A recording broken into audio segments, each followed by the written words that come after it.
Earlier, I spoke to Professor Mark Howden. He is Director of the Institute for Climate, Energy and Disaster Solutions at the Australian National University. I asked him about the landmark legislation and the changes it might bring for companies contributing to carbon emissions. Yeah, this is a big step forward because it is actually a price on greenhouse gas emissions that's being implemented. We used to have one about a decade ago, but it got taken out largely by sort of political concerns. What this particular policy does is it establishes a limit to emissions for the 215 biggest polluters across Australia. They're responsible for about 30% of Australia's emissions. And what it does is for each of those companies, it sets a baseline for the allowable level of emissions. Every year, that baseline will shrink by almost 5%. If a company has emissions below that baseline for that year, they can actually then have credits that they can sell to companies that don't achieve that baseline level. So what this does is it means companies can either save money by not having those greenhouse gas emissions they have to purchase, or make money by having very low emissions that they can then sell to others who actually require it.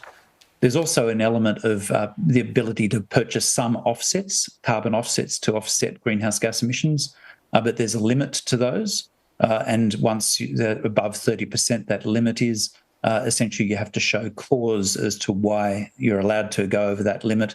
And there's also a hard cap on total greenhouse gas emissions before that offsets are included. So that restricts the total amount of greenhouse gas emissions that can be produced. So final question on this carbon credits issue. As you mentioned, it is a controversial issue because polluters who use more than 30% of their abatement, they use carbon credits to achieve more than 30% of their abatement.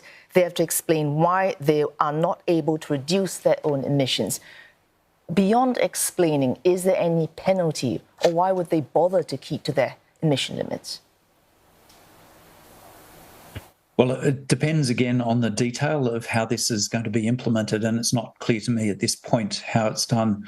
But what this does, this scheme does, is for those companies, which are, as I said, about a third of our emissions in Australia. So there's 2/3 which aren't covered by this legislation.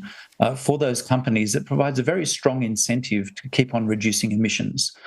So to keep those emissions below their individual baseline, so that they can actually sell those credits, and those credits could be worth quite a lot. So they're allowed to be up to $75 a tonne at the current time, and possibly escalating over time. So it'll become more and more expensive to not reduce your emissions. And of course, at the moment, our carbon credits are actually less than that $75 a tonne. So people will tend to go for purchasing those offsets rather than emission reductions. So what we expect, because of supply and demand, is that those carbon offsets will start to increase in price over time, and it will make increasing economic sense for businesses to reduce their greenhouse gas emissions in the first instance.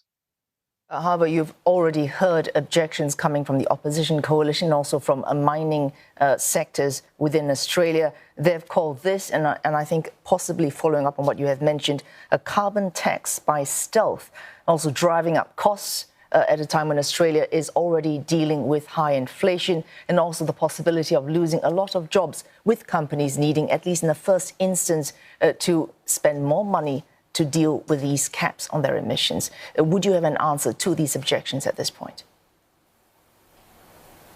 Look, this has been a long time coming. This was a policy which was established by the previous Conservative government.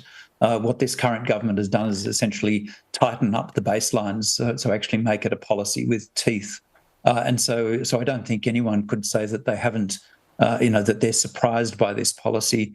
What this policy does is it brings Australia into line with many of our peer countries who are already implementing prices on greenhouse gas emissions. And in some instances, our ability to trade into those countries or those blocks of countries like the EU may in future be dependent on us actually having an appropriate price on greenhouse gas emissions.